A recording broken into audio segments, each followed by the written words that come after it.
Hello friend. तो हम आज एक ऐसे इश्यूज़ के बारे में डिस्कशन करने जा रहे हैं जिसने पिछले एक साल में ग्लोबल पॉलिटिक्स यानी वैश्विक राजनीति के हर पहलू को प्रभावित किया है। चाहे वो आर्थिक पहलू हो, आर्थिक पहलू में आप देखेंगे कि ट्रेड एक्सपोर्ट इंपोर्ट, जो वैश्विक स्तर पे जो एक्सपोर्ट इंपोर्ट में आप देखोगे गुड और सप्लाई का जो एक बैलेंस रहता है उसको उसने नेगेटिव रूप से प्रभावित किया है। या फिर आप ग्लोबल लेवल पे जो एक अलाइनमेंट और जो गठबंधन चलता है जो ग्रेट पावर के बीच में, उसको इसने बुरी तरह से प्रभावित किया है। इसके साथ ही साथ में इसने हमारे भारत जो एक दक्षिण एशिया का रीजनल पावर की होड़ में है उसके इंटरेस्ट को किस तरह से प्रभावित किया है, इसके बारे में हम चर्चा करेंगे। और उससे पहले मैं आपको एक छोटी सी सूचना देना चाहूँगा। वो सूचना इन्फॉर्मेशन ये है कि इस चैनल पर जितनी भी वीडियो डाले हुए हैं उस वीडियो को आप देखें और उस पर कमेंट करें, और कमेंट में ये भी लिखें कि आपको अगला किस इश्यूज़ पे वीडियो हम दें, ताकि आपके जो क्यूरियोसिटी है और आपके आने वाले एग्ज़ाम, चाहे यूपीएससी प्रीलिम हो या कोई पीसीएस प्रीलिम्स हो, तो उसमें आपको मदद मिल सके। और ये अभी शुरुआत है, बाकी हम जल्दी ही इस चैनल के माध्यम से जो यूपीएससी प्रीलिम्स क्रैश कोर्स या फिर पीसीएस मेंस में जो पॉलिटिकल साइंस सब्जेक्ट है उससे रिलेटेड पूरे आपको वीडियो उपलब्ध करवाएंगे, ताकि आपको घर बैठे वो सब जो स्टडी मटेरियल है वो आसानी से मिल सके। और बाकी हमारा टेलीग्राम चैनल है, उस पर आप जुड़ सकते हैं, स्टडी विद डॉक्टर रत्नू, और उस पर आप अपने ओपिनियन रख सकते हैं। कमेंट चाहे किसी भी तरह का हो, चाहे नेगेटिव हो चाहे पॉजिटिव हो। ये नहीं है कि आपको केवल तारीफ में ही लिखना है कि हाँ सर बहुत अच्छा है, ऐसा नहीं। जो आपके मन में आए वो आप लिख सकते हैं। एक मारवाड़ी में कहावत है कि इस धरती पे जो भी मनुष्य रहता है तो उसकी एक ख्वाहिश रहती है कि वो स्वर्ग मिले, उसको हेवन मिले। तो इसलिए आपको पता है कि स्वर्ग में जाने के लिए पहले आपको मरना पड़ेगा। तो ये मेरे लिए भी है और आपके लिए भी है। आपको बहुत अच्छा टारगेट है, उसको अचीव करना है तो पहले आपको हार्ड वर्क करना पड़ेगा। और हमें भी आपके बीच में या हमारे ज्ञान को, हमारी अभिव्यक्ति को, हमारे जो टीचिंग मेथड को आपके बीच में यदि लाना है, ठीक है, आपसे कुछ सहयोग लेना है तो हमें भी अपना कंटेंट इम्प्रूव करना पड़ेगा। तो इस दिशा में हम प्रयासरत हैं।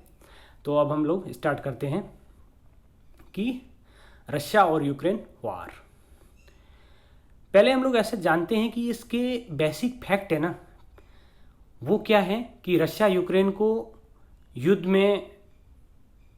हुए को लगभग एक साल हो चुका है। एक साल से ज़्यादा ही हुए हैं, 10 दिन। तो अब हम ये देखेंगे कि रशिया और यूक्रेन के बीच का संघर्ष इतने समय तक क्यों चला। आखिर ऐसे वो क्या कारण थे कि रशिया और यूक्रेन को एक साल तक अभी तक युद्ध में वो शामिल है। तो पहले ये देखना पड़ेगा कि रशिया का क्या इस युद्ध को लेकर के स्टैंड है, या उसका क्या अपना एक स्टैंड है, या उसका क्या एक इसको लेकर के अप्रोच है। फिर उसके साथ में ये देखेंगे कि यूक्रेन है, यूक्रेन का क्या स्टैंड रहा है। तीसरी चीज़ ये देखेंगे कि रशिया और यूक्रेन, चलो एक बायलैटरल लेवल पे इनका एक जो नेगोशिएशन जो होनी चाहिए, बातचीत के थ्रू समाधान होना चाहिए, वो नहीं हुआ। तो क्या हम ये समझें कि ग्लोबल लेवल पे जो भी इंस्टीट्यूशन है, चाहे यूनाइटेड नेशन है, चाहे ग्लोबल लेवल पे जो ग्रेट पावर हैं, चाहे अमेरिका या फिर यूरोप में देखें तो ब्रिटेन, जर्मनी, कोई शक्ति इनके साथ में नहीं आ पाई। ऐसे कौन से कारण रहे हैं, कौन सी ऐसी मजबूरियां रही है जिसके कारण ये युद्ध और आगे बढ़ता ही जा रहा है। अभी कोई इसको लेकर के किसी भी तरह का कुछ हमें पॉजिटिव नज़र नहीं आ रहा है। तो हम इसको एक एक पॉइंट करके डिस्कशन करने का प्रयास करेंगे। और इसमें मैं आपके सामने ग्लोबल पॉलिटिक्स है, जो वैश्विक राजनीति है, उसके बहुत से एस्पेक्ट आपके सामने मैं रखूँगा, और आप उसको थोड़ा सा समझने का प्रयास करेंगे ना तो आपको समझ में आ जाएगा और बहुत इंटरेस्टिंग वीडियो होगा। तो आप मेरे साथ जुड़े रहिए। तो पहली चीज़ क्या है कि रशिया जब अपनी आर्मी को मोबिलाइज कर रहा था यूक्रेन के बॉर्डर पे, तो जो यूनाइटेड स्टेट ऑफ अमेरिका उसकी खुफिया एजेंसी ने पहले से ही चेता दिया था कि यहाँ पे रशिया कुछ बड़ा हमला करने वाला है, बड़ा कुछ करने वाला है। जैसे आपको पता होगा 2014 में रशिया ने यूक्रेन को अपने में शामिल कर दिया था, एनेक्सेस कर दिया था, और उसके बाद में जो ग्लोबल लेवल पे एक G8 का ग्रुप है उससे रशिया को बाहर निकाल दिया गया था और बहुत ही खतरनाक आर्थिक सैंक्शन लगा दिए गए थे। तो इसमें रशिया की मंशा क्या रही होगी कि ऐसी पोजीशन में जाना कि जो इकोनॉमिक सैंक्शन लगे हैं वो कुछ कम हो, ठीक है। लेकिन इसका हुआ बहुत उल्टा, ठीक है। रशिया ने ऐसा सोचा नहीं होगा ये वार इतना चल जाएगा। तो अब ये देखना पड़ेगा कि रशिया के लिए यूक्रेन क्यों इम्पोर्टेंट है। रशिया के जियो पॉलिटिक्स, जियो स्ट्रेटेजिक और जियो इकोनॉमिक पॉइंट ऑफ व्यू से यूक्रेन बहुत इंपॉर्टेंट है, ठीक है।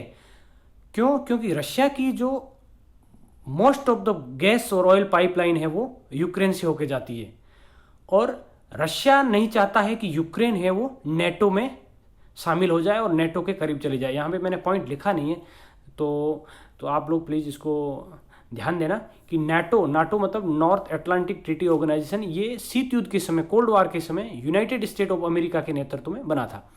तो यूनाइटेड स्टेट ऑफ अमेरिका क्या कर रहा है कि यूरोप में है तो काफ़ी ऐसे देश हैं जहाँ पे खुद की कोई मिलिट्री नहीं है, वहाँ पे नेटो ही इनको सिक्योरिटी प्रदान कर रहा है, क्योंकि नेटो का जो मोटिव है वो है कि one for all for one.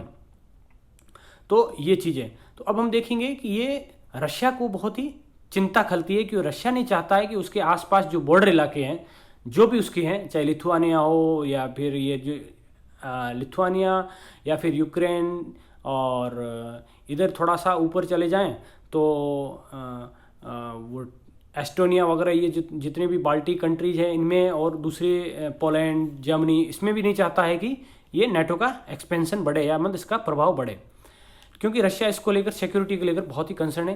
क्योंकि नेटो के लगभग बहुत से जो मेंबर है वो यूरोप के वेस्ट में और रशिया के नहीं, यूरोप के ईस्ट में और रशिया के वेस्ट तक पहुंच चुके हैं। तो ऐसे में यूक्रेन अब था, तो उसमें रशिया ने पहले से ही इसको बोल दिया था कि भाई यूक्रेन को कहा कि आपको नेटो का मेंबरशिप नहीं लेना है। तो ये एक रशिया का एक पॉइंट है, स्टैंड है। तो रशिया ने जैसे ही इस पर अटैक किया यूक्रेन पे, तो उसको कहा ये मिलिट्री ऑपरेशन है। तो जितने भी पॉलिटिकल और एकेडमिक जगत में जो लोग हैं, एकेडमिक वर्ल्ड में, उन्होंने इसको लेकर के कुछ ज़्यादा इसको सीरियस नहीं लिया। तो धीरे धीरे क्या हुआ कि जैसे आपको पता है कि ग्लोबल जो कोई भी घटना होती है, आजकल हम ऐसे ज़माने में जी रहे हैं कि एक विश्व में कहीं भी जगह घटना हो तो उसका प्रभाव दूसरी जगह पड़ना लाजमी है। क्योंकि यूक्रेन एक ऐसी कंट्री है जिसमें रॉ मटेरियल जो लिथियम वगैरह है वो बहुत ज़्यादा है, ठीक है। और यूक्रेन से होकर ही रशिया की जो पाइपलाइन है, चाहे ऑयल गैस की पाइपलाइन है जो यूरोप की तरफ जाती है, वो यूक्रेन के थ्रू जाती है, ठीक है। तो यूरोप की मांग थी और यूनाइटेड स्टेट की भी मांग थी कि कैसे भी करके आप ऐसे करो कि ये जो वार हो रहा है इस पर रशिया के खिलाफ इकोनॉमिक सैंक्शन लगा दो।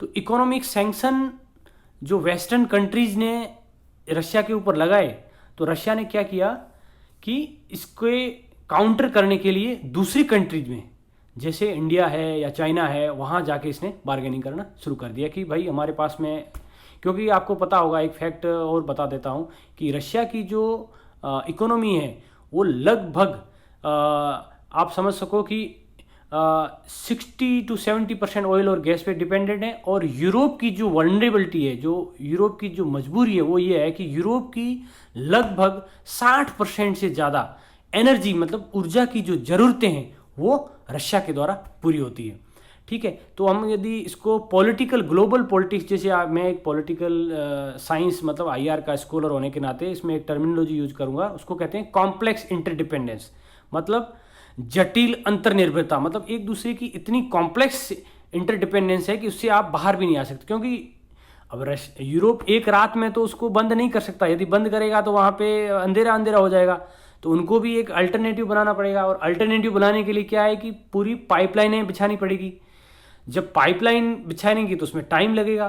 तो ऐसे में क्या है कि उन्होंने कहा हम लोग सैंक्शन लगाते, धीरे धीरे हम रिन्यूएबल एनर्जी की तरफ बढ़ेंगे। इससे पहले है कि रशिया को दूसरे तरीके से हम इसको कमज़ोर करें। तो क्या हुआ कि और अब क्या है कि हमें इंटरनेशनल लॉ को भी देखना पड़ेगा, ठीक है, और यूक्रेन का खुद का स्टैंड देखना पड़ेगा कि यूक्रेन का रशिया ने भी नहीं सोचा होगा कि इतना वार वो झेल पाएगा। और अब वार का जो नेचर है वो हो गया है ग्लोबल लेवल पर। ग्लोबल लेवल का मतलब कि यूक्रेन को वेस्टर्न कंट्री है वो आर्म सप्लाई कर रही है, और उधर रशिया है। तो रशिया है, रशिया ने भी बीच में जो इंटेलिजेंस रिपोर्ट आई थी उसमें ईरान से कुछ ड्रोन व्रोन लिए।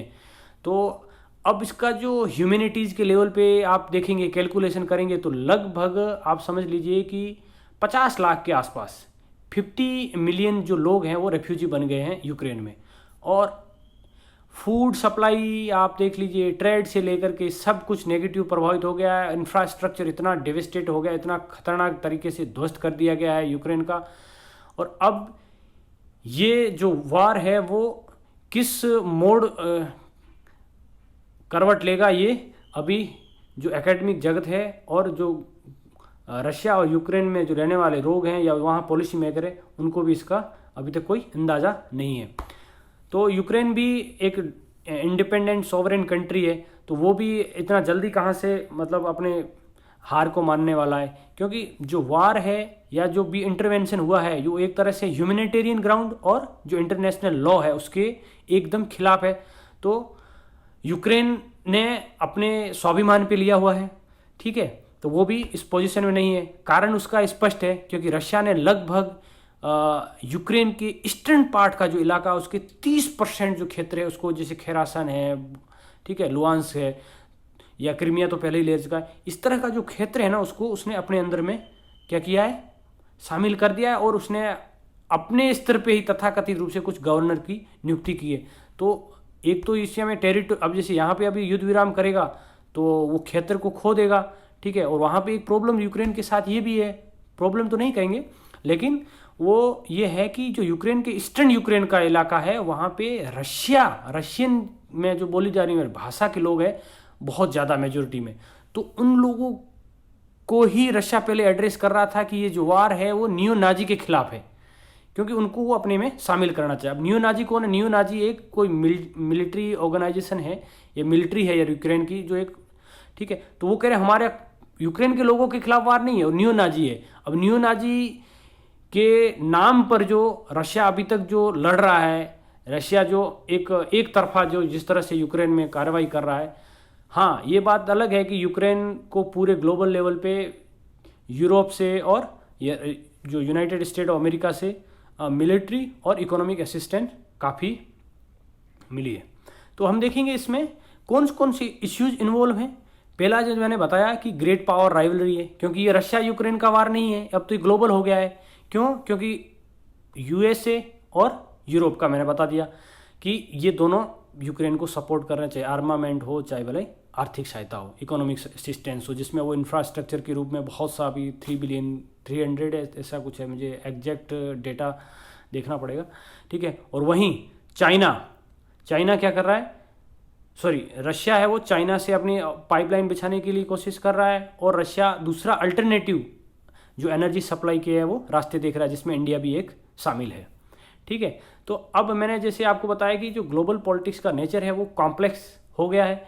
और इससे भी अलग हम देखें तो जैसे यूनाइटेड स्टेट ऑफ अमेरिका है, वो उसके नेतृत्व में एक क्वाड ग्रुप बना हुआ है जो अपने एशियन में, जैसे चाहे एशियन और जो इस इंडो पैसिफिक रीजन है, जिसमें ये जो हिंद महासागर में जो देश है, जिसमें ऑस्ट्रेलिया भी पार्ट है, जापान भी है और इंडिया भी है, इसका जो मुख्य उद्देश्य हो चाइना को काउंटर करना है। तो मेरा यहाँ पे इस पॉइंट को लिखने का उद्देश्य ये है कि ये जो इंडो पैसिफिक में यूएस अपना प्रभाव बढ़ा रहा है, तो रशिया क्या कर रहा है, चाइना के साथ में अपना कोएलिशन करके, और चाइना को भी एक पार्टनर चाहिए कि रशिया के साथ में खड़ा रहें, ताकि क्या है वो यूएस की जो एक्सपेंशनिस्ट पॉलिसी है उसको काउंटर किया जा सके।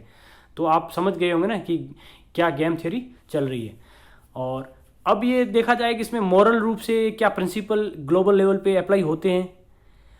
तो इस पर यदि हम लोग थोड़ा सा हिस्टोरिकल देखें, ज़्यादा नहीं 10 साल पुराने, तो लीबिया में जब नो फ्लाई जोन हुआ, सीरिया में जब यूएसए की फ़ौजों ने वहाँ पे इंटरवेंशन किया, लीबिया में अभी सऊदी अरेबिया ने इंटरवेंशन कर रहा था, जो मिलिट्री ऑपरेशन चल रहा था उसमें यूनाइटेड स्टेट का कोई इशू मतलब स्टैंड नहीं था, और जो ह्यूमन राइट्स की जो बात करने वाले थे वो एकदम शांत थे।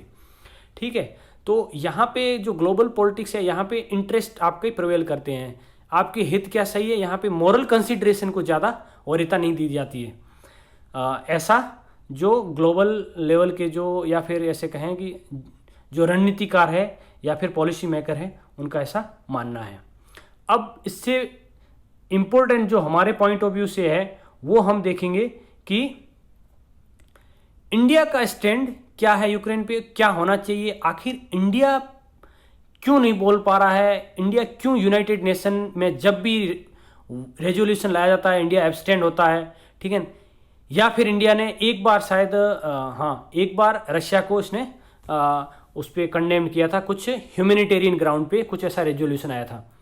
तो इंडिया का स्टैंड क्या होना चाहिए, इंडिया का स्टैंड अभी क्या है, इंडिया का स्टैंड जो है वो किस फैक्टर से प्रभावित है, तो मैं आपको सामने 5 एस्पेक्ट है, इसको मैं कोशिश करूँगा बताने की विथ एग्जाम्पल के तौर पे।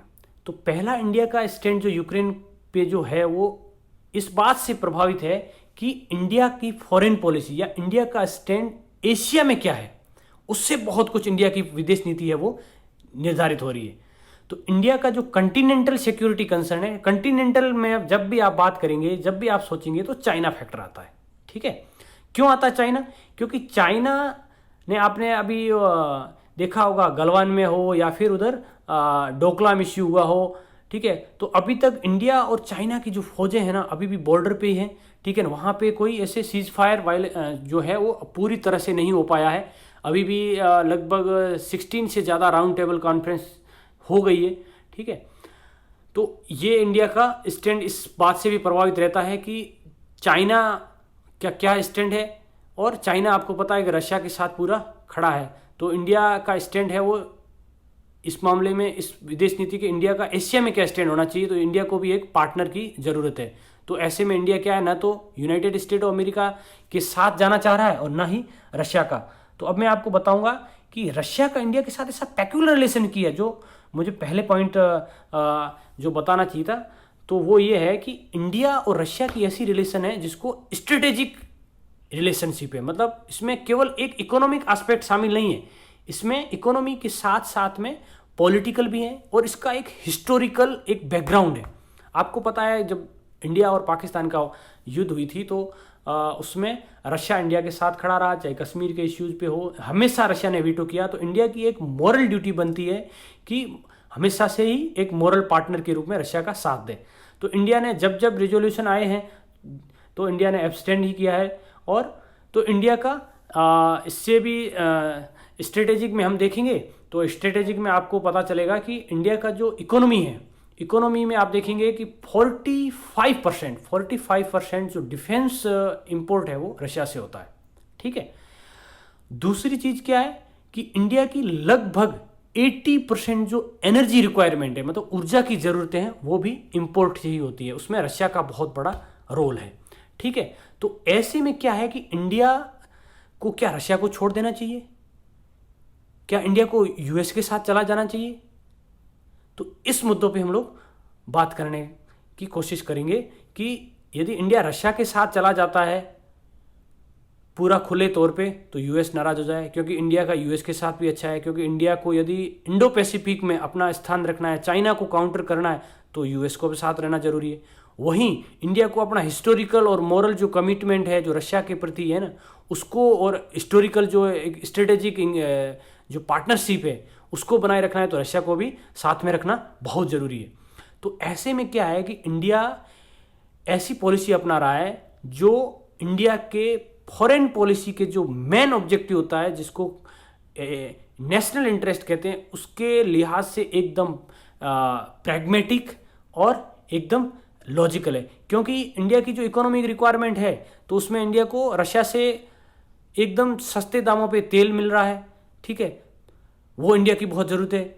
ठीक है, इसके अलावा इंडिया का जो ग्लोबल लेवल पे जो स्टैंड है वो एकदम इस बात से काफ़ी प्रभावित है कि इंडिया हमेशा से ही एक न्यूट्रल स्टैंड रहा है और एक ऐसे कहेंगे कि हमेशा ही ह्यूमैनिटेरियन ग्राउंड पे कैसी भी स्थिति आई हो, इंडिया ने हमेशा उसका सपोर्ट ही किया है। ठीक है, अब किस इश्यू पे सपोर्ट किया है इंडिया ने?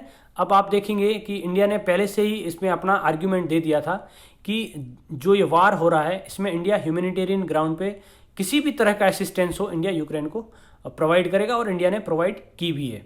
ठीक है, और रही बात इंडिया की जो जियो पॉलिटिक्स, जियो इकोनॉमिक, जियो स्ट्रेटेजिक जो इंटरेस्ट है उसके अनुकूल क्या सही है, उसको इंडियन फॉरेन पॉलिसी मेकर है एस जयशंकर है, वो उसको फॉलो करने का प्रयास कर रहे हैं। तो एक बहुत इंटरेस्टिंग केस है, जब एस जयशंकर यूरोप में थे तो यूरोप में उनसे पूछा गया कि इंडिया मॉरल ग्राउंड पे अपनी जो पॉलिसी थी उसको खो चुका है और इंडिया रशिया के इश्यूज पे कुछ बोल नहीं पा रहा है। तो एस जयशंकर ने वहाँ पे बोला, यूरोप में कहा कि यूरोप है अपनी एनर्जी 60% रिक्वायरमेंट है वो रशिया से ले रहा है, हम तो उसकी 2 या 3% ही एनर्जी रशिया से इंपोर्ट कर रहे हैं। तो ऐसे में आप लोग जो एक यूरोप की प्रॉब्लम है उसको आप इंडिया की फॉरेन पॉलिसी और ग्लोबल पॉलिटिक्स के जोड़ के देख रहे हो, तो हमें जो सही लगेगा उसको हम फॉलो करेंगे। तो ये इंडिया का एक स्ट्रॉन्ग ग्लोबल लेवल पे एक असर्टिव फॉरेन पॉलिसी, जिसको कहेंगे कि एक कहते हैं ना, इंडिया का जो स्टैंड है वो ग्लोबल लेवल पे रिकग्नाइज हो रहा है। तो ऐसे में एक ये एक इंडिया की फॉरेन पॉलिसी के मल्टी फैसेट रूप से या इंडिया के ओवरऑल जो है ग्रोथ या फिर डेवलपमेंट के पॉइंट ऑफ व्यू से बहुत ही शुभ संकेत है। तो अब आपके दिमाग में कुछ क्वेश्चन आ रहे होंगे कि इंडिया को क्या करना चाहिए। तो इंडिया को अपने जो रियलिस्ट पर्सपेक्टिव है, मतलब हमारे लिए क्या सही है, उसको न्यूट्रल वे में और एकदम प्रैग्मेटिक रूप में, मतलब व्यवहारिक रूप से उसके साथ रहना चाहिए। और इंडिया को इस तरह से आगे की जो राह है उसको ऐसे देखना होगा कि जो यूक्रेन का जो डिस्ट्रक्शन हो जाए वो भी इंडिया के इंटरेस्ट में नहीं है। ठीक है, और रशिया यदि बिल्कुल ही वीक हो जाए वो भी इंडिया के इंटरेस्ट में नहीं है। तो ऐसे में इंडिया ने अपनी फॉरेन पॉलिसी को उस तरह से शो किया है ताकि क्या है कि इंडिया के जो ब्रॉडर इंटरेस्ट है उसको भी फुलफिल हो सके, और इंडिया का क्या है कि जो जहाँ पे भी ह्यूमैनिटेरियन ग्राउंड आए या फिर जहाँ पे भी एक मेडिएटर की बात है या समाधान की बात है तो उसमें भी इंडिया ने बढ़ चढ़ के हिस्सा लिया है, जहाँ पे इंडिया ने हमेशा से डेमोक्रेटिक वे में, मतलब शांतिप्रिय ढंग से समस्या का समाधान करने की वकालत की है। तो ये अभी इश्यू काफ़ी हद तक, जैसे G20 का अभी इंडिया में कॉन्फ्रेंस होने वाला, अभी जो शेरपा की मीटिंग हो रही थी और जो गवर्नर है जो इसके G20 के सेंट्रल बैंक के गवर्नर और फॉरेन मिनिस्ट्री की मीटिंग, उसमें भी यूक्रेन का इश्यूज काफ़ी लाइमलाइट में है कि यूक्रेन पे इंडिया अपना क्यों स्टैंड। तो इंडिया अभी इसने इसको अवॉइड किया है, क्योंकि एक तरफ क्या है कि चाइना और रशिया ना नाराज़ हो जाए, और क्योंकि इंडिया को आखिर इन दोनों से ही पार्टनरशिप बहुत ही पेक्युलर टाइप है, क्योंकि इंडिया का आप देखेंगे कि चाइना के साथ में भी लगभग 100 से ज़्यादा बिलियन ट्रेड है, वो भी सरप्लस में नहीं है, माइनस में है। और दूसरी चीज़ क्या है कि इंडिया एक मेज़बानी भी कर रहा है G20 की, तो इंडिया को इस मामले में फूंक फूंक के कदम रखना पड़ रहा है। तो मुझे लग रहा है कि ये जो लेक्चर है ये आपको काफ़ी हद तक इंटरेस्टिंग लगा होगा। जो शुरू से मैं आपको एक बार ब्रीफ कर देता हूँ कि हमने शुरुआत में देखा कि रशिया और यूक्रेन का जो वार है उसका हिस्टोरिकल कॉन्टेक्स्ट देखा, फिर उसके बाद में देखा कि रशिया और यूक्रेन जो है वो किस किस जगह पे उनका क्या क्या स्टैंड है, फिर ग्लोबल पॉलिटिक्स के नेचर को देखा। ग्लोबल पॉलिटिक्स के बाद में इंडिया का स्टैंड है रशिया और यूक्रेन वार के ऊपर, उसको हमने बहुत ही एक मल्टी फैसेट रूप में एक्सप्लेन किया। और अब आगे की राह में क्या होगा, वे फॉरवर्ड, वो भी बताया कि इंडिया को है वो हमेशा अपने प्रैग्मेटिक पहले इंटरेस्ट को प्रायोरिटी देनी चाहिए, और इसके साथ ही साथ में इस तरह से अपने आप को न तो यूएस की हाथों की कठपुतली बनना है और ना ही अपने जो रशिया के साथ में चले जाके और चाइना की जो थ्रेट है उसको भी अनजाना नज़रअंदाज करना, उसको भी ध्यान में रखना बहुत ज़रूरी है। तो आप लोग इस पर अपनी राय दीजिए, और ये जो वीडियो है इसको एक बार फिर देखिए ताकि आपको जो भी डाउट है, जो मैंने इसमें जो डायमेंशन, जो एस्पेक्ट जो कवर नहीं किया, उसके बारे में अपनी राय दीजिए। और इस चैनल को आप लाइक, सपोर्ट और सब्सक्राइब कीजिए ताकि मुझे हौसला मिलेगा और ताकि मैं अच्छे नए नए कंटेंट वाले वीडियो आपके सामने ला सकूं। तो जय हिंद, जय भारत माता की।